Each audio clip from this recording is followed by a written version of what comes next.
Into the right arch? Pretty much for this. That's the state of my mind. That's the level of juggling it has to do with a lifetime of the LMNOP order versus this type of order that makes it look like scrambled eggs. But we can't let go of it because we got brainwashed. I feel this is what is causing obstruction in my speech. A lot of these letters are carrying aspects of trauma from me that feel fairly acute. I'm conscious it's not English, or the Turkic has always coloured the English expression in my life, and the same is happening the other way round. What is an adjective exactly?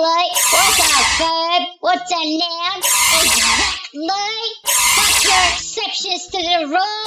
Fuck your context. Oh, it depends. Depends. What's that? An incontinence pad? Depends, mate. It depends. Incompetence. Dag.